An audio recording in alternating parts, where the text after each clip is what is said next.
for the time being. Really, it was so much of joy for every one of us because of your presence, wonderful talks. Prabhupada Prana Mataji told while she was giving a talk here, what is needed for God realization is vyakulata, yearning.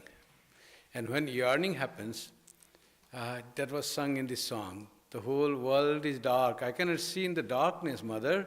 Please reveal yourself to me. The whole world has become dark. Only focus the light, the wish to see is your face. So why don't you show to me? Chaitanya Mahaprabhu also told, Shunyaitam Jagat Sarvam Govinda Virahena me. I have become viraha, yearning for Govinda has come to me. World has become nullified, null. Nothing is there interesting in the world to me. I want you, O Govinda, O Krishna. Please don't hide yourself from me. That is the viraha. And Sri Ramakrishna says, when that viraha happens, when that longing comes, then God realization is not far away. God reveals after that quickly. It is like the dawn. After dawn, sunrise is soon. Like that is viraha. So now to have this viraha is the spiritual practice. We can go up to the stage of viraha. After that is God's work. Our work is how to knock at the door. And as in song also it is said, Mother, please open the door of your cottage, of your room, of your home. Open your cottage, open your door. I want to see you. Away from you, I cannot enjoy anymore. This world has become tasteless for me. I want you, O Lord, O Mother. So that type of thing happens as we grow on spiritual practice. When this viraha seems to be a lot of pain, Sri Ramakrishna used to rub his face, and Chaitanya Mahaprabhu used to cry. Like that was Mirabai used to roam here and there in the streets of her kingdom. All this seems to be very painful, but there is no doubt there is pain. But there is joy in that pain. It is longing for God. It is the sign that you are going to have that. It is like the stage that Buddha sat on the asana on that Vaishakha evening, Purnima, and said, I want to realize God. I want to realize that truth. Bodhi. Without having that, I will not get up. This is my final decision. Like that thing comes and you are firm. And you know that you're knocking at the door. When knocking at the door happens, God quickly opens the door. That is quite fact. So only approaching the door of God and knocking there is our job. So Mataji took the example of verse 55, very beautiful verse she took and explained from Prashnottara Ratna-Malika. We left at about 10 verses, now we go, I'll jump to verse 55. Let us see from there. So here Mataji already told, Ka shuro yo bhita trata. Who is brave? Who protects us from fear. Trata chaka, who protects from fear? One question he puts, gives the answer, and then again, who really protects us from fear?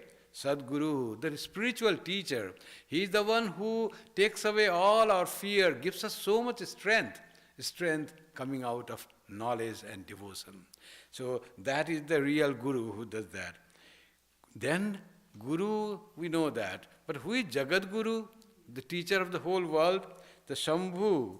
Jagat Guru, Ukta Shambhu. Who is Jagat Guru other than Shambhu, other than God himself? God coming as incarnation. Shiva, we say, is the Nitya Avatara. Always Shiva is there. He is not born as a human being, but he assumes, the God assumes the form of Shiva, always there. So Nitya Avatara. And there is Nara Avatara, like being born as a human being, grows up a human being, gives body as a human being that dies. So that is the Leela Avatara.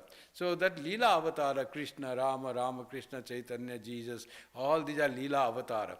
As far as power is concerned of the Shiva and the Vishnu and this Manava Avatara, it is same. All those are powerful to lead the whole humanity. That is what the Jagat Guru they are. Shiva Jagat Guru, as he said, but Jagat Guru is Krishna, so Jagabande Krishnam Jagat Gurum, we chant that. Vasudeva Sutam Devam. Krishna also Jagat Guru, Rama also Jagat Guru, Buddha also Jagadguru, Isha also Jagadguru, Sri Ramakrishna also definitely Jagadguru. Sarvadharma sthapakastvam sarvadharma swarupaka acharyanam mahacharyo Ramakrishna ete nama. So like that is here, it is a Shambhu Jnanam Kutaha Shiva Deva. Where should I find Shambhu? So Shambhu is Shiva alone is Shambhu. Shiva, when he gives knowledge, we call him story. Shiva is the one who grants us knowledge. And all knowledge coming, ultimate knowledge also comes from Shiva. Sri Ramakrishna went to Varanasi and he saw in a vision that there is a dead body has come and Shiva is there near the dead body. Mother Kali is there. Kali is opening all the knots and Shiva is giving Taraka Mantra. So final liberation, whoever gives, that is called Shiva. Final liberation, if we have in our meditation, that is the grace of Shiva. Who is Shiva? The Supreme Being that has come to me till we have the idea of duality, I and God. That God, the Supreme Being, one without a second, comes in the form of, whatever form it comes, we call that as Shiva. So Shiva as a teacher is called Dakshinamurti. Beautiful verses on Shiva as the teacher, as the world teacher, Dakshinamurti Stotra. There's a small booklet there. In that it is said all about how this Dakshinamurti gives us the knowledge of Advaita. Now after seeing about the greatness of Shiva as the world teacher, next verse he brings Vishnu. Because Shiva and Vishnu are two of the most important Trinity. So, Muktim Labhet Kasmat. How is liberation attained? So, Shiva gives liberation, is the Guru. Now, liberation it comes. How is liberation attained? Mukunda Bhakteya. By wholehearted devotion to Mukunda. There is no difference between Mukunda and Shiva, it is same. If we make the difference between Vishnu and Shiva, we will become like Ghantakarna. You know the story of Ghantakarna? You don't know the story of Ghantakarna? Sri Ramakrishna says in the Gospel, there was a great devotee of Vishnu and the great devotee of Shiva. We loved Shiva so dearly at the exclusion of all other deities. So Shiva thought that he is my great devotee and he actually doesn't know that all different forms of God are the forms of one reality, one Brahman. So he thought of teaching that Shiva Bhakta, his own Bhakta. So one day he appeared before his devotee when he was praying. And suddenly light comes and the form of God comes and he looks at it with charm. To his surprise, he finds this Shiva is the total Shiva. Half of this is Shiva and half is Vishnu. Now that Vishnu he didn't like. He actually disliked Vishnu. He liked only Shiva and no one else. For him, God was only Shiva. Shiva came to remove that idea that Shiva is the only thing. Shiva and Vishnu are one.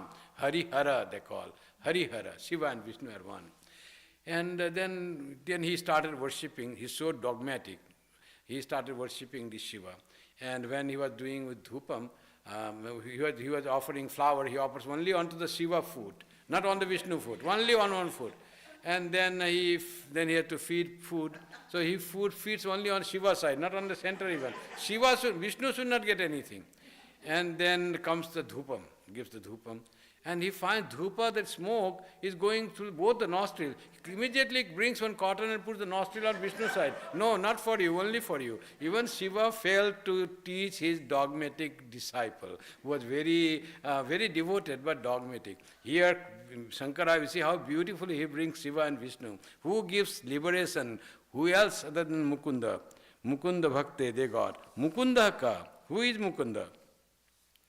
It is the being which enables jivas to overcome ignorance, avidya. That ignorance that we don't know about our own true self, that who will remove is Mukunda, is Shiva, is Dakshinamurti, is Sri Ramakrishna. Here he says as Mukunda. First he praised as Shiva, now he is saying as Shankara. Shankara was such a wonderful harmonizer of all faiths that persisted in Hinduism that time. He also brought Shakti Puja, how beautiful, and all rivers as the deities. Yamuna, he has written verses on Yamuna, on Ganga, And about Devi Sharadamma, he worshipped. Like Shankara was not only Advaitist, but he was Advaitist, but his Advaita was not limited, that deviated from Dvaita. His Advaita was all inclusive, which included Dvaita, Vishishtadvaita, all were there in his Advaita. All deities were there in his Advaita. In his Advaita there is realization through vichara. Also there is progress in spirituality through worship, through puja, through going to the temples. That's why he revived temple worship. That great was Shankara. Shankara's evaluation we cannot do. How he saved Hinduism, how he brought back Hinduism, who had been already almost lost. He revived Hinduism and brought back again to its own glory. That was Shankara's contribution to the Sanatana Dharma or Hinduism. Here you see how he brings Mukunda as the giver of knowledge. Who else? And what is the ignorance? What is avidya? It is the state of absence of full knowledge of oneself. We do not know. I think I know all about myself, but we do not know. We do not know ourselves. We do not know our body. Only doctors know. And even doctors don't know fully. That's why always when some treatment is to be done, surgery done, I have done my duty, now you pray to God, doctors say. Because everything depends on God. Every one of us limited knowledge. Whatever knowledge we have, according to that we treat, we serve, according to that it happens. We don't know about the body. Body is very insignificant part of what we are. We don't know about ourselves, how glorious we are, how infinite we are, how wonderful we are. We have reduced ourselves to this thought, which is not me, I have thought that as me. This is adhyasa, superimposition. Something else you started thinking, I am that. So that is total wrong idea. Because we do not know what I am, and because I do not know what I am forgotten, then this is avarana, forgot. Then came vikshepa, then idea about me, then what I am, then whatever I find that I myself, that I am. Luckily I identify with this human body. I could identify with the cow body, and that will happen when I go to the next birth. Perhaps I become a cow or a squirrel. We do not know. That I identify with that body as myself. In that squirrel or cow also I am that Purna Brahma. But somehow this identification with something else as myself. So Mukunda will grant us mukti by removing our ignorance and giving us the full knowledge about ourselves, who we really are. Kasyana shoko yasyad akrodha kim sukham tushti ko raja ranchana krit kasya swa nicha sevako yasyad. Who is free from sorrow? We all want to be free from sorrow. Unless we have true knowledge or true devotion, sorrow doesn't go, it seems. But Shankara has very simple thing. One who never gets angry. How much anger has been put as the harbinger of sorrow. He brings sorrow. Originator of sorrow is anger. So the one who is free, who never gets angry. He is free from sorrow, always happy. How can I always happy? I will not become angry. But when we have desires, then anger will come. Obstructed desire brings anger. I want that everyone should respect. Suppose I want as a monk, all should come and do pranam at my feet. If I have such desire, then if people don't do pranam, I become angry. Hey, hello, how are you? I have not seen you for a long time. And in mind saying, oh, you have not done pranam to me. Then getting angry inside. What type of devotee is this? He doesn't know to monk, I'm great monk sitting here and doesn't. This desire, just wish for nothing. You don't bring anything good to you, but desire comes and you start becoming angry. So this one who never becomes angry is really a happy person. So beautifully it is said. What is happiness? The state of contentment. Not getting angry. When we do not get angry, you don't wish anything. You are contented with whatever you are. One is called satisfaction, one is contentment. Little difference. Satisfaction is you ask something, you want something, you get that. I am satisfied now. I wanted to have nice meal and it was very wonderful meal that was made and offered. I am satisfied. But contentment is such a state of mind where when the mind is never agitated, it is always peaceful, doesn't want anything. All wants have ceased. That is the contentment. Contentment is permanent, and that is temporary. That is success is temporary. So satisfaction is temporary. So one who has contentment can never become angry. His contentment for all the stage. You come and say him such bad words, doesn't mind, okay.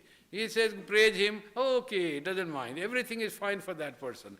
That is called contented person. Doesn't mind anything. So that person can never become angry with whatever, however you treat, whatever he gets, whatever situation happens. He is or she is contented. He is very happy with whatever she has got in the life as gift of life. And always grateful to God for giving this wonderful human life, wonderful birth. Everything that person is grateful for her parents, for her colleagues, for her devotees, for her God, for the birth that he or she has got, always contented everything. For such person, there is no sorrow, that is all always happiness. Who is a true king or ruler? One who gains the loyalty of the ruled or subjects. Now the king thing comes. Why the king thing he has suddenly brought? We all want to be king, ruler. Ruler of whom? Not whom, our own senses. We want to rule our senses, not the senses ruling us. We want to rule our mind. That's why we want to be ruler of our mind. Mind should not give us trouble. Senses should not draw us to the object. So who is a ruler? Where the subjects are loyal, our mind is controlling enough and they do not attract us. Who is despicable like a dog? One who courts the favor of the mean. Again, same repetition. He is always about don't ask anything from anyone. So one who does that, he is like an animal, he is like a suffering person, he is like that thing. Let's go to next verse. Ko Mai. Who creates this Maya? Paramesha? God, Ishvara. This Maya is the creation of Ishvara. Ka Indra Jalayate Prapanchoyam. What is true magic? Indrajala. Indrajala means magic. This ever-changing universe itself is magic. We don't have to go to see wonderful magics by some magicians and all that. This world itself is a great magic going on. Something is real, we projected something else. We have good things, bad things. All these are in the magic. Nothing is good or bad. All is just happening. It is to be enjoyed. Good, bad, good time, bad time, nice person, bad person. All are different types of things in this magic going on. Nothing is really good, nothing is really bad, nothing is really harmful. But we impose that, this whole magic is going on, and this magic, this ever-changing universe itself is the magic. Every time it is changing. What resembles a dream experience? What resembles a dream experience? The activities of the waking life. The waking life is like a dream.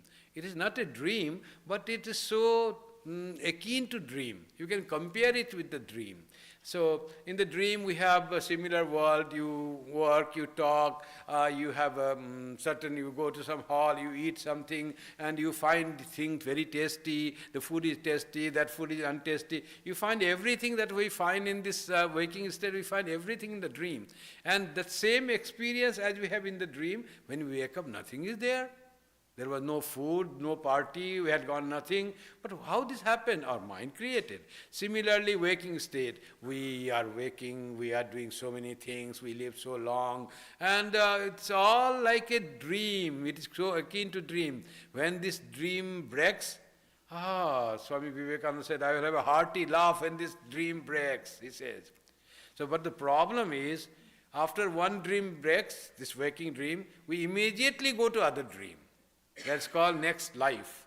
From one dream to other dream, from one sleep to other sleep. That is the problem. When this dream really breaks, when we have knowledge, then no more dream, we are awake then. Then when we are awake, then we realize there was no dream at all. I was always awake. Someone else was dreaming. It was some mind was dreaming. I was not the mind at all. I never dreamt. I was always awake. Who was dreaming? So that sort of experience the dreamer might have. So what is akin to dreaming, waking state? Dream experience, the activities of waking life. What is the true being, Satyam? It is Brahman, supreme being who is not destroyed even in absolute annihilation. We can imagine that everything will be destroyed. Or we will die, that everybody knows. Earth will destroy it a certain lifespan. Earth, sun, universe, everything will be, one day will be lost. Creation is created from Big Bang, and after some time, Big Bang, they say there will be big crunch. All will be go and will be in like a small, like pea seed or even a small thing. What is that? Nobody knows. That from where the Big Bang started, nobody knows. It's like an energy capsule or what. Nobody can say in what was the Big Bang happened, that explosion happened. So like that, there will be everything that is created, this whole solar system, this whole universe, will one day all will go. So, but what remains, ever, doesn't change, always is, that is Brahman. Because this whole universe is in the Brahman. Because Brahman is there, that's why we see the universe, we see the origin of the universe, we can study about the annihilation of the universe, all is because of that reality called Brahman, which is our true nature. That ever remains, that never goes. So what remains, when everything has gone, destroyed, that is truth, and that is Brahman. Verse 59, Kim mithya? What is mithya? Falsity. That which disappears without a residue when true knowledge dawns. Mithya is a maya, mithya they call. Mithya is something that we experience as true in ignorance, but when knowledge dawns, it all seems to be, it was not there. Just it was an appearance, and nothing of that remains. So that is called mithya. The common example given is mirage. Mirage, there you see water is there, tree reflection is there, and you go there, nothing is there. So that is mithya. Appears, it looks as if real, but it is not real. So this world is also called mithya, created by Maya. Maya creates this mithya. And mithya, what is the definition? When knowledge dawns, nothing remains. In Viveka Chudamani, the student, after teacher gives him knowledge, the student gets the knowledge. And the students, after had that practice and listening to the precepts of the teacher, he undergoes and really realizes the self. And then he expresses, Kvagatam kenava nitam kutra leenam idam jagat adunaiva maya drishtam nasti kim mahat adbhutam. What a strange thing happened, O teacher. I was seeing the whole universe, whole world. Now I don't see anything. All is gone. And now it is only bliss, only consciousness. Who took away this universe? Where it got melted? Where it went away? Who took it away? This world was there, creation was there, but now it has vanished. Like in magic, you find a tree coming out, fruit and mango tree coming, suddenly something happens, it vanishes. Nothing is there. It was all like that is this world in that sense. So it is called mithya. Mithya is that what is vanished, goes away, and doesn't even a trace remain after the knowledge dawns. Like the burning of camphor, they give the example. Everything when burns, some residue, some ash is there. But when camphor burns, no ash. That is like the mithya thing is that way. And that what we deal with this world, creation, all our life and all that, is that mithya. Nothing exists, it's just like the camphor. When knowledge dawns, nothing is there.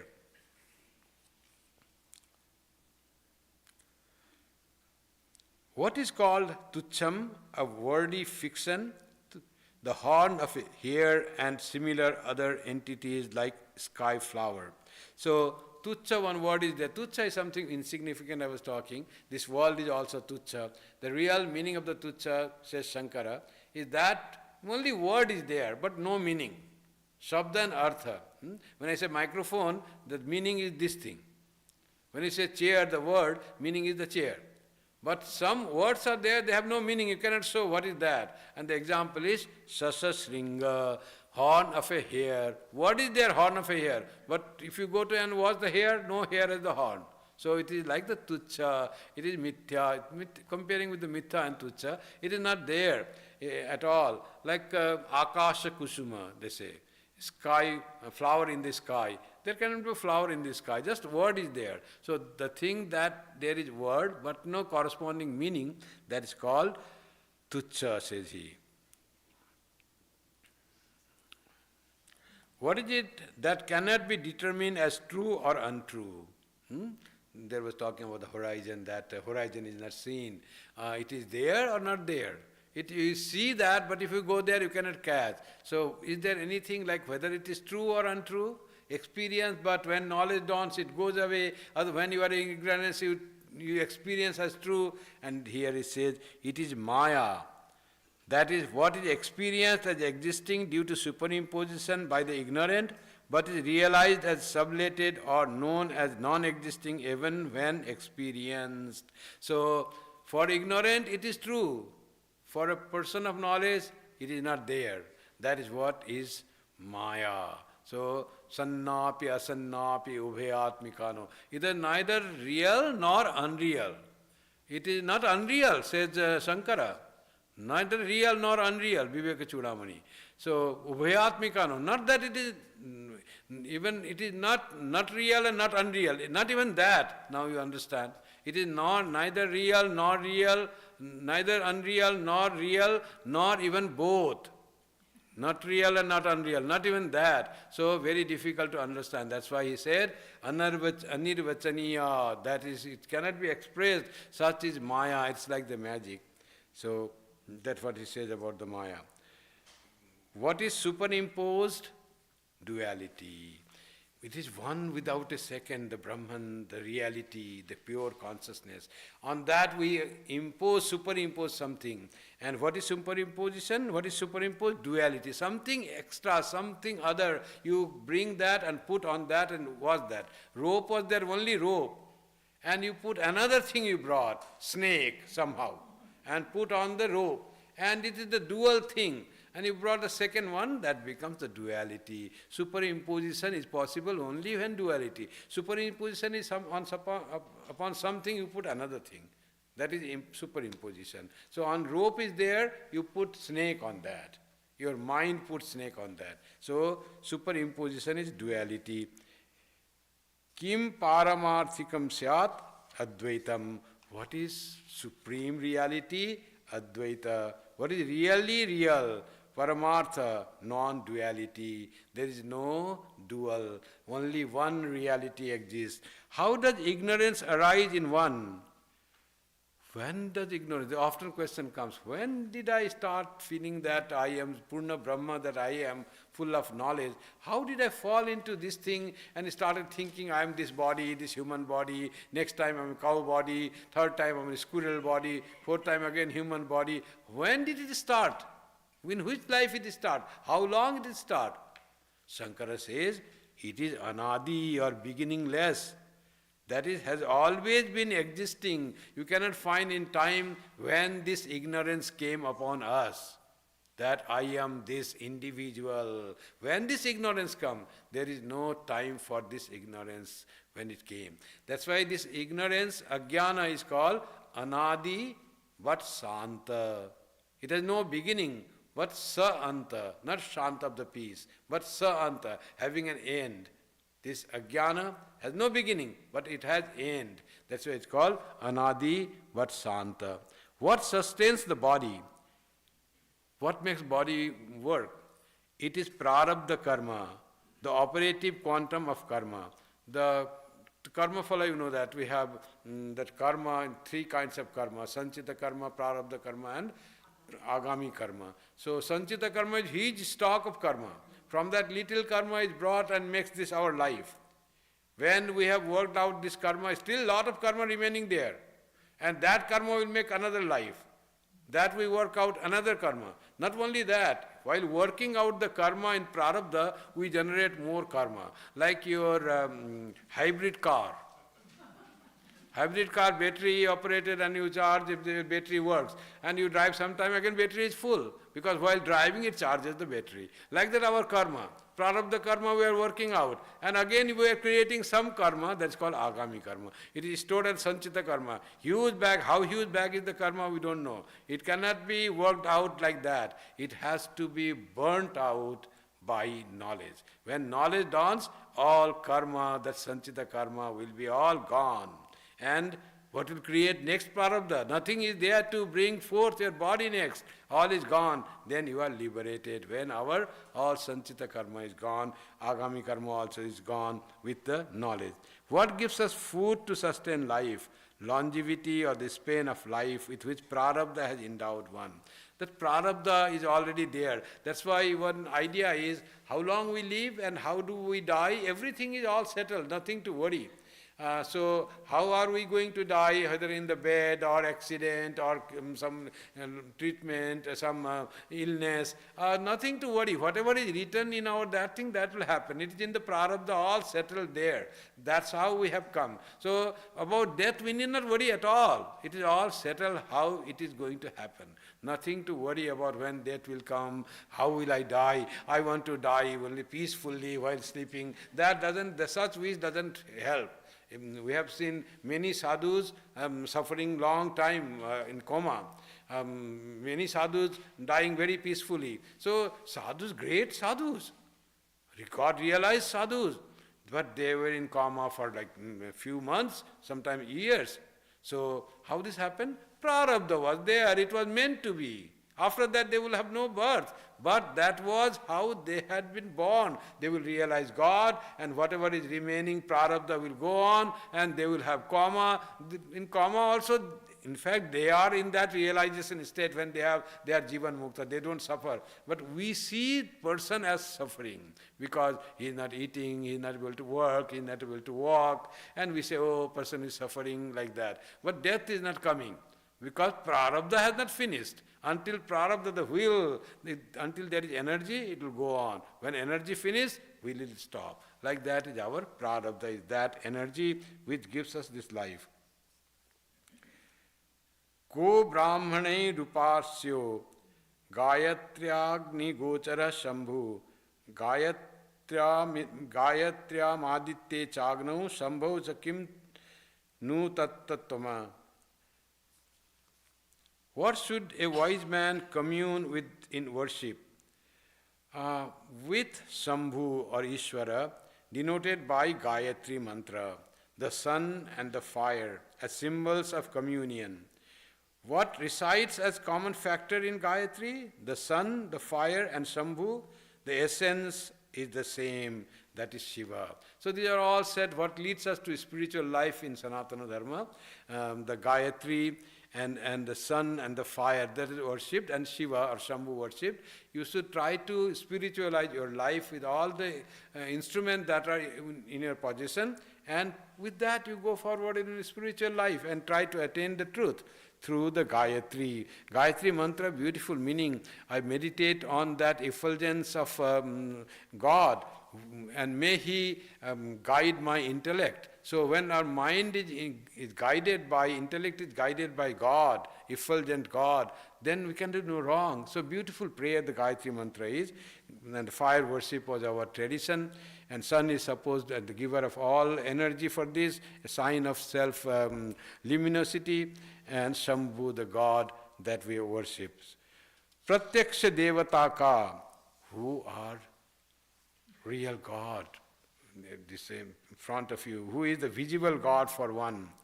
The mother that bore one, Mata, Pujyo Guruschaka. Mata is the visible God. Every religion says how Shankara praised his mother. Shankara didn't take sannyasa until he got permission from his mother. He was so willing to take sannyasa. Many of us run away from house without even permission of mother. Mother will not give permission, she will lock, she will cry, let us flee. Like that many sannyasis do. But Shankara, the great sannyasi who will change the whole face of Indian culture and spirituality, he did not take sannyasa until his mother said, okay, you go. Born as a person of knowledge from very boyhood.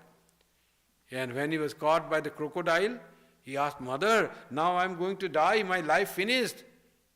Shiva had given the boon this much, 8 years. Now that finished, father had agreed for that. Bright son but short life. How short, Shiva didn't say. And now is the time, only widow and only son. And how can she give up son? Now son is dying. So she cried, mother, give me permission to have sannyasa. So finally mother had to say, okay, I will give you permission.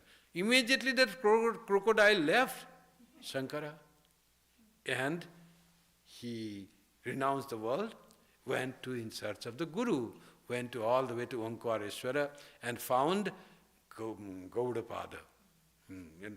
Govindapada, the disciple of Gaudapada. They say this sannyasa, that's why they say is second life. We often say, no, it is second life. Sannyasa is when we die to the world, previous life is death, and this life is second life. The same thing happened in one monk's case in Jairambati. One monk, somehow Holy Mother found out that he is going to die soon by snake bite. Something will happen, he will die. He asked that person, you go immediately to Belur Math and take sannyasa from Swami Brahmananda. She just sent immediately, and that person went.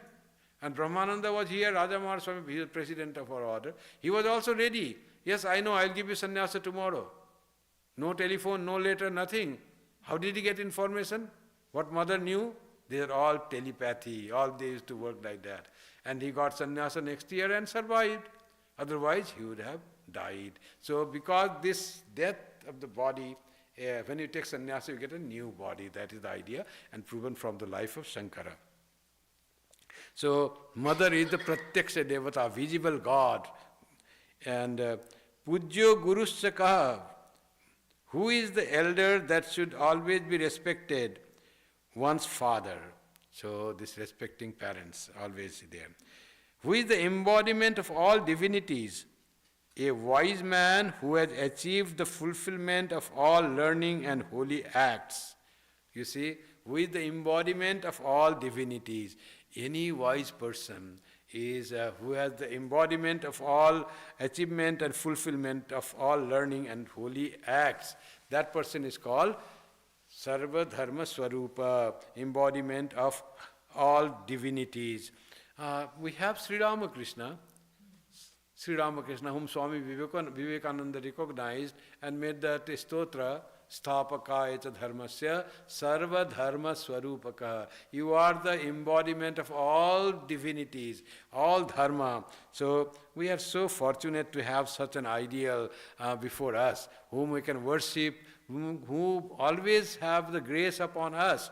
And when you bow down, they say always he has, imperceptibly he blesses us. It is not one way that we bow down and we pray to Thakur and Thakur is sitting quietly doing nothing. He is very active all the time. He says to Latu Maharaj, what your God is doing now? He says, is God sleeping or what is he doing? No, he is active, he says. God never sleeps. God watches upon whole universe when the universe sleeps, so that all sleep quietly. That's what it says about the God. So Sri Ramakrishna always is there. When we bow down to him, he will be smiling, he will be happy, he will be pleased. We have to have that eye to recognize that what is the reaction from him. Sometimes we recognize, sometimes we find Sri Ramakrishna is very happy. When your heart is happy, you come to the temple, you will find Sri Ramakrishna is smiling, he is also happy. When you are sad, you feel Sri Ramakrishna is also very sad today because I am sad. You really, Sri Ramakrishna is nothing but our own soul. He is our own self. Just we worship outside. We cannot see self inside who is hiding. We see that outside. And all our feelings are reflected in Sri Ramakrishna. And we get all the grace of, you call the self, you call God, we all get from that. Kasya kulakshaya hetu santapa sajjaneshu yakari kesha mamogha vachanam echa punah satya mauna sama shilaha. What leads to the decay of families and communities? The persecution of holy men, that is very bad, you know, from the history of our Yadukula, persecution of holy men, whose words are never falsified, of those who are in habit of speaking only truth. Their words are never falsified. What does it mean? Who observe silence and who are always patient. So, whatever they speak, who never spoke the false untruth, whatever they speak, that becomes truth. That's the power they gain of truthfulness. Not only that they speak only the truth, but whatever they speak, that becomes the truth. Their holding on to truth has become so powerful. Now only 10 minutes left. I have not concluded this 67 verses up to here only. Now some question answer if you have, otherwise I will conclude. Okay, when you practice this speaking the truth, their words are never falsified. If they say something, it will happen. That's why the boon thing comes. When the holy man says, let you have that, let it again that, let you have spiritual illumination, tumar chaitanya hok, may you have spiritual illumination. And that really happens because their words become truth. We practice to speak the truth and their words become truth. Whatever they say, it becomes truth. That is the blessing that happens. Yes, please.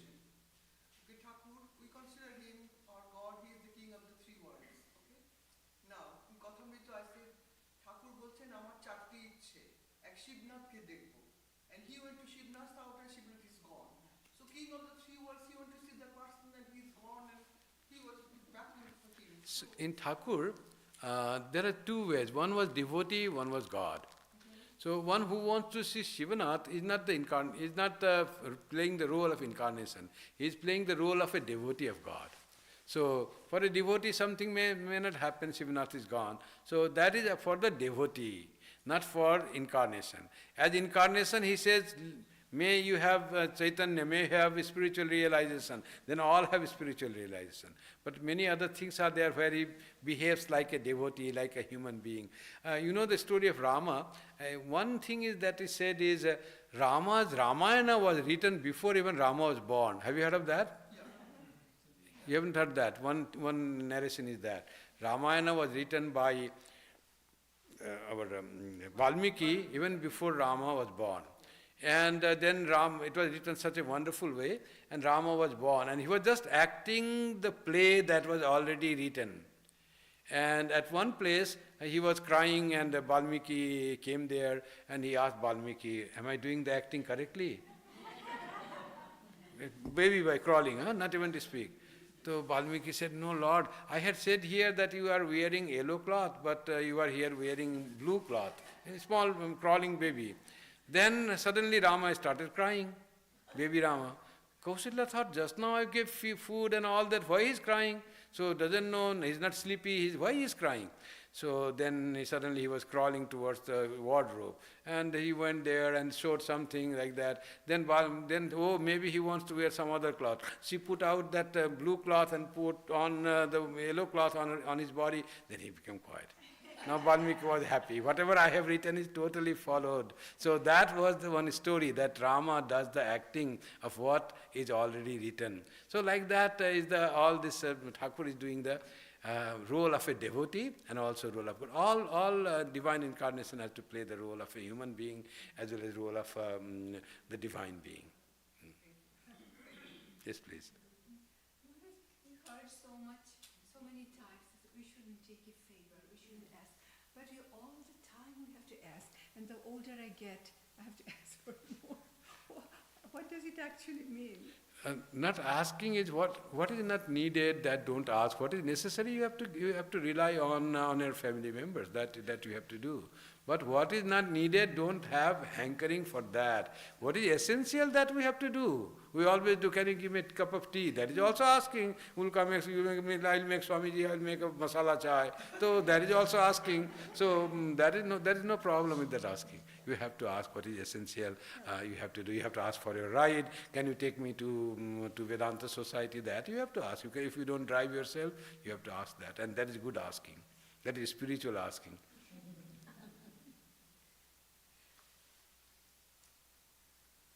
Any other question? So now it's almost time to 3 o'clock, almost 2:54. So it has been so wonderful to be with you all, and so wonderful reception of the talk that you always don't find, so quiet and receptive and alert. Many of you are so alert on every word. You see how Lakshmi caught me at the end. I was just hurrying to finish that. He says, what you told, I couldn't follow that one word last. You have to say me. How much attentive one was. My God. So like her, there were so many of you who were very attentive. After lunch and all that, it is a time to little take rest and sitting all the whole day. One feels sleepy. That's so normal. I also feel sleepy when not speaking. But you are special. You are very attentive in that way. I'm not a great speaker, just making whatever is there, reading the thing.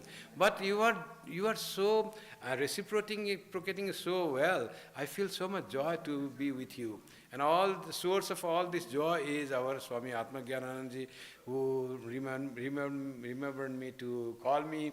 And when I said I am busy Swamiji on Labor Day weekend, I can go next day, I can do whatever to be done. He said, no, I will shift the date. So much who will do? So much he did. He just moved the date from Labor Day weekend to this next weekend. And we are all here. He was so kind. Always he has been that way. I remember when I was not finding anyone for my 150th year of our Vedanta Society, 50th year of Vedanta Society of Toronto. Then I approached Swami Atmagyanandaji. All are busy. It was getting late. Maharaj, can you come? So he said, okay, Swami, you are calling. He always have been so kind. Whenever requested, he never refused, never said no, and if he was free to go. So that is the kindness of Swami Atmagyanandaji. You all love him very much. We also love him very much. We all monks of our order, we love him really, really very much. All monks we love. Yes, please.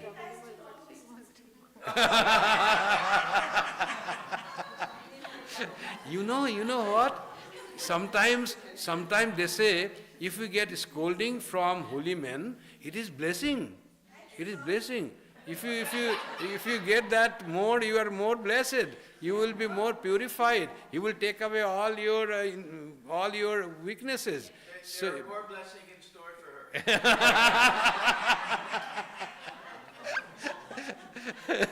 her. So it is wonderful. He's so good organizer, so simple, and very nice. I like the way he does it. Not only myself, but everyone. Swahanandaji used to love to come to here in Washington, D.C. Tathagataji said this is one of the best centers that I have visited. And other is Toronto, of course, he said that. So it is all so wonderful.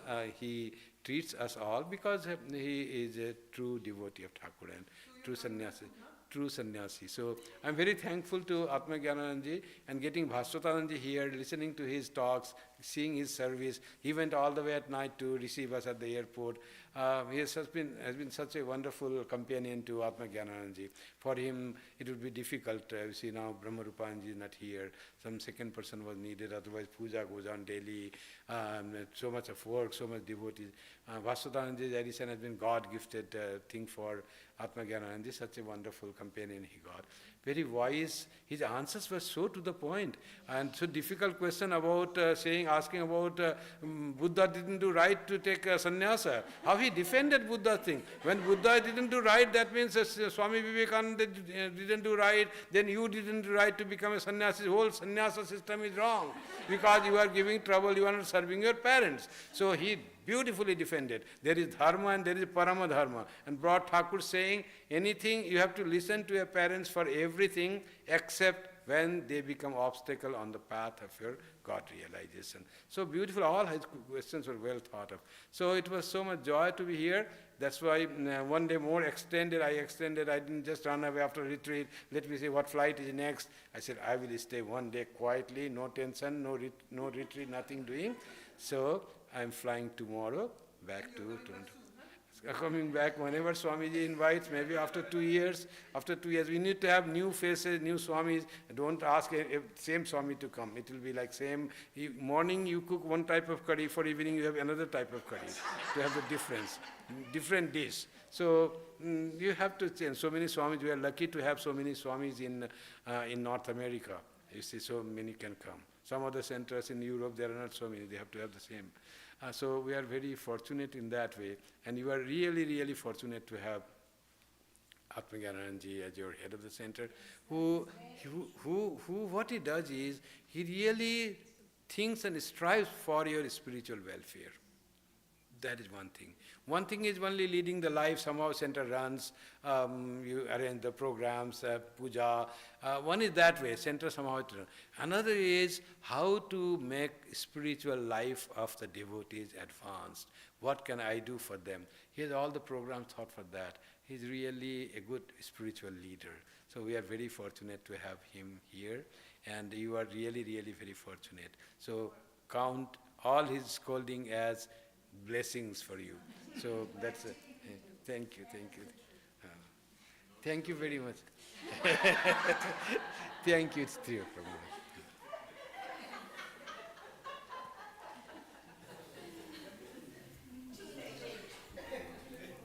So our thanks to Pratibha for bringing everything down.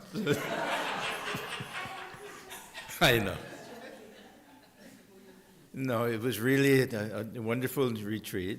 And the difference between the retreats and programs and everything, it goes to the personality of the sadhu who comes.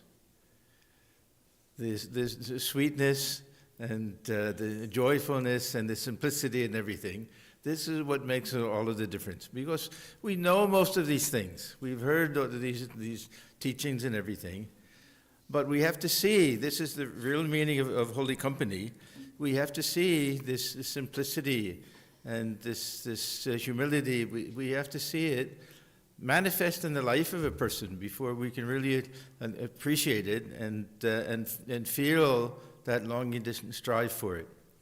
So it's not just the wonderful teachings that we got, but the presence of Swami Kripamayananda that really creates that wonderful atmosphere. So Maharaj, we're very, very grateful, and hope really that you can come as often as possible. And thanks to everybody who helped with this retreat. I was saying this afternoon that I can enjoy these weekends without worrying about anything, because I know that everything will be taken care of. All of the arrangements and the cooking and the cleaning and everything, that there's really nothing to worry about. That the devotees just really, with such devotion and such dedication and love, that they do everything, that really it's a great blessing. And our Swami Bhatsmanandaji, of course. Yeah. That's why you hold me back so I don't get in the way. Yes. Yeah. See, what can I say? I've seen many of the Swamis who get sent to the West. And I was telling one of the other Swamis, I wouldn't change them for anybody. So, so it's a great joy. So I'll stop here. You don't want to go on too much. Now we're supposed to have a photograph. Huh? Who is here to take it? We can go outside, sit on the steps and stand behind, and we have somebody who's good with taking photographs. Okay. Okay. And yeah, come on. Yeah, we'll go right outside. It's a nice area on the main steps.